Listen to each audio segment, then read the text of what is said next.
Welcome to Gyanshree physics. ये पहला lecture है वाइब्रेशन ऑफ स्ट्रेच्ड स्ट्रिंग का। इस वीडियो में हम लोग देखेंगे डेरिवेशन, वेव इक्वेशन के डेरिवेशन को हम लोग देखेंगे। क्योंकि ये पहला लेक्चर है तो हमें पता होना चाहिए कि वाइब्रेशन क्या होता है, स्ट्रेच्ड स्ट्रिंग क्या होता है। तो ये बहुत ही सिंपल सा डेफिनेशन है, हमें पता है, हमने डे टू डे लाइफ में ऑब्जर्व भी किया हुआ है। सपोज कीजिए कि आप कोई भी एक सॉलिड मैटर का वायर ले लीजिए या फिलामेंट ले लीजिए, और ये जो सॉलिड मैटर है उसका जो फिलामेंट है वो यूनिफॉर्म और फ्लेक्सिबल होना चाहिए, ठीक है। और उसको दो पॉइंट के बीच में आप स्ट्रेच करके लगा दीजिए।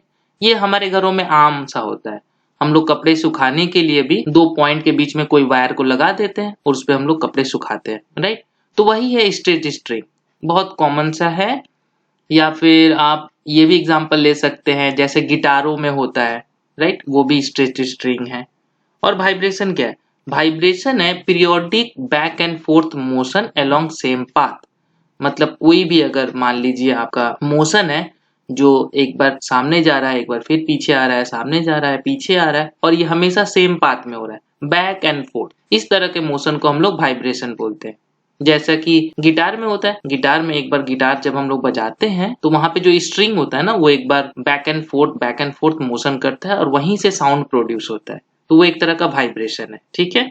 तो इस केस में ये जो स्ट्रेच स्ट्रिंग है, इस केस में इस तरह के मोशन को अंडरस्टैंड करने के लिए, मतलब इसके वाइब्रेशन को, बैक एंड फोर्थ मोशन को अंडरस्टैंड करने के लिए हमें वेव का इक्वेशन चाहिए, राइट। क्योंकि ये जो वाइब्रेशन है ये प्रोपागेट करता है, और प्रोपागेशन ऑफ डिस्टरबेंस जो होता है वही होता है वेव।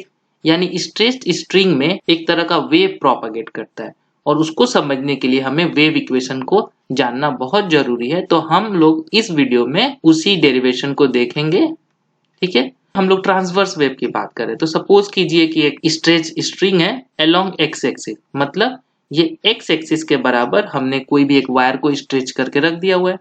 अब उसमें वाइब्रेशन या डिस्टरबेंस या वेव, इसको प्रोड्यूस करने के लिए हमें डिस्टर्ब करना पड़ेगा उस वायर को, उस स्ट्रेच्ड स्ट्रिंग को। तो हम लोग क्या करते हैं, एक डिस्टरबेंस देते हैं अलोंग वाई एक्सिस, और ये स्मॉल डिस्टरबेंस है। ट्रांसवर्स डिस्टरबेंस क्यों बोले? क्योंकि एक चीज देखिए, ये जो वायर है वो अलोंग एक्स एक्सिस है और डिस्टरबेंस अलोंग वाई एक्सिस है, तो इसको हम लोग बोलेंगे ट्रांसवर्स डिस्टरबेंस। तो इसमें हमने ट्रांसवर्स डिस्टरबेंस दिया। इसको किसी तरह से दे सकते हैं, और सपोज कीजिए कि आपने वायर को पकड़ लिया है, ऊपर उठा के छोड़ दिया, सो उस केस में इसमें वेव सेटअप हो जाएगा, राइट। जब इसको डिस्टर्ब कर रहे हैं तो एज्यूम कीजिए कि ए बी, ये जो एलिमेंट है उस स्ट्रिंग का, वो डिस्प्लेस्ड हो गया है, और उसका जो लेंथ है वो है डेल्टा एल। अब ये वायर को जब हम लोग पुल करेंगे, स्ट्रिंग को जब हम लोग पुल करेंगे तो उसमें टेंशन क्रिएट होगा, और ए पॉइंट पे टेंशन इस डायरेक्शन में होगा और बी पॉइंट पे अपोजिट डायरेक्शन में होगा, इस डायरेक्शन में, राइट। अब यहाँ पे एक थोड़ा सा परपेंडिकुलर लाइन ड्रॉ करते हैं फॉर आवर ज्योमेट्रिकल कैलकुलेशन, ठीक है। अब ये जो टेंशन है इसका एक एंगल बन रहा है with the horizontal, let's say कि थीटा बन रहा है पॉइंट ए पे, and theta plus d theta बन रहा है पॉइंट बी पे। ये एंगल अलग अलग होगा क्योंकि जब ये हम लोग स्ट्रिंग को स्ट्रेच करेंगे तो वो एक तरह से कर्व बनता है, राइट। तो एक तरफ दूसरा एंगल होता है, दूसरे पोजीशन पे डिफरेंट एंगल हो सकता है। तो सपोज करते हैं कि पॉइंट ए पे एंगल थीटा है, पॉइंट बी पे angle theta plus d theta है। इस टेंशन के वजह से इस वायर पे एक फोर्स लग रहा है, और हम लोग इंटरेस्टेड है ट्रांसवर्स डायरेक्शन पे। तो हम लोग क्या कैलकुलेट करेंगे, हम लोग देखेंगे कंपोनेंट ऑफ दिस टेंशन, ठीक है। ये जो टेंशन है एट पॉइंट ए, इसका वाई एक्सिस के अलोंग में कितना कंट्रीब्यूशन है। तो अगर ये एंगल थीटा है तो वाई एक्सिस में जाएगा वाई कंपोनेंट का टी साइन थीटा, और जो कि होगा ए टू ए प्राइम के तरफ, ठीक है।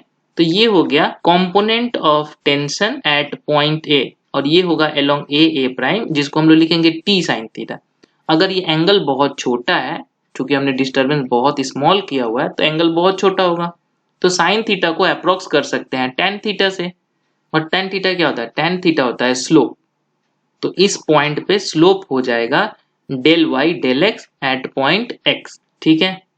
Similarly component of tension at point B क्या होगा? यहाँ पे टेंशन का डायरेक्शन इधर है, तो बी पॉइंट पे टेंशन का कंपोनेंट अपवर्ड होगा। तो component of tension T at point B will be along B prime B, ठीक है।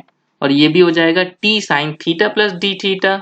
अब थीटा स्मॉल है और डी थीटा इटसेल्फ बहुत स्मॉल है, तो थीटा प्लस डी थीटा भी बहुत स्मॉल होगा, तो इसको अप्रोक्सीमेट कर सकते हैं t tan theta plus d theta, जो कि हो जाएगा t del y del x slope eight point x plus dx।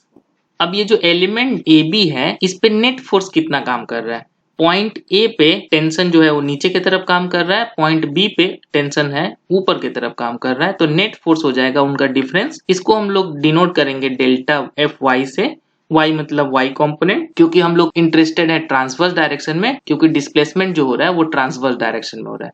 Equals to t del y del x x plus dx minus del y del x at x। यहाँ पे क्या करते हैं, del y del x at x plus dx को Taylor expansion करते हैं। जब Taylor expansion करेंगे और हायर ऑर्डर टर्म को नेग्लेक्ट कर देंगे, तो del y del x at x plus delta x हो जाएगा del y del x at x plus del 2y del x square at x into delta x। ठीक है, हायर ऑर्डर को neglect कर देते हैं। कोई भी function f x plus dx है तो उसको इस तरह से हम लोग टेलर एक्सपेंशन कर सकते हैं। तो हायर ऑर्डर टर्म को नेग्लेक्ट कर दीजिए। तो मैंने क्या किया, यहाँ पे बस फर्स्ट टू टर्म्स को रखा है। ये रहा पहला टर्म, ये रहा दूसरा टर्म, राइट। इसको हम लोग थोड़ा सा रीअरेंज कर लेते हैं।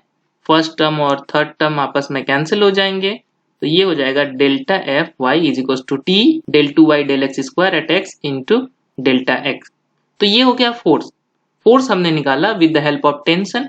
हमने डिस्टर्बेंस अप्लाई किया था जिसकी वजह से टेंशन क्रिएट हुआ था, और ये उस टेंशन के वजह से फोर्स है। अब फोर्स हम लोग एक दूसरे तरीका से भी कैलकुलेट कर सकते हैं, अगर हमें न्यूटन्स का सेकेंड लॉ पता है तो। अब उस छोटे से एलिमेंट डेल्टा एल का मास कितना होगा?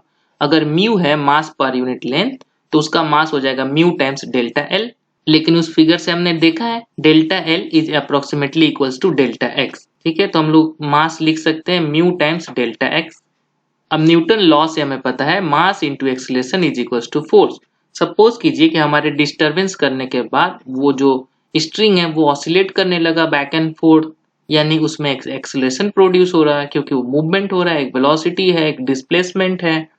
तो उस एक्सीलरेशन को हम लोग लिख सकते हैं d2y dt स्क्वायर। तो न्यूटन सेकेंड लॉ से हम लोग लिख सकते हैं delta F Y is equal to mass into acceleration. तो इन दोनों एक्सप्रेशन को हम लोग अब क्या करते हैं, कंपेयर कर देते हैं। Both are expression for the force. एक हमें मिला है न्यूटन्स लॉ से, अगर उस स्ट्रिंग में एक्सीलरेशन प्रोड्यूस हो रहा है उसके वजह से फोर्स, और वहां पे हमने कैलकुलेट किया with the help of tension. दोनों को कंपेयर कर देते हैं। कंपेयर करने के बाद यहाँ से डेल्टा एक्स कैंसिल हो जाएगा, और इसको हम लोग लिख देंगे d2y dt square is equal to t upon mu, और t अपॉन म्यू को हम लोग लिख देंगे c स्क्वायर। ठीक है, तो ये जो आया है यही है वेव इक्वेशन, और ये बहुत ही वेल नोन है। आप लोग बहुत जगह पे इस वेव इक्वेशन को देख चुके होंगे। यहाँ पे जो ये c है इसको हम लोग बोलते हैं velocity of transverse wave along the stretched string. Okay, तो हमें बस आज के वीडियो में यही करना था। नेक्स्ट वीडियो में हम मिलेंगे इसके सोल्यूशन के साथ। ओके, नेक्स्ट वीडियो में हम लोग इसको सॉल्व करने की कोशिश करेंगे। Thank you.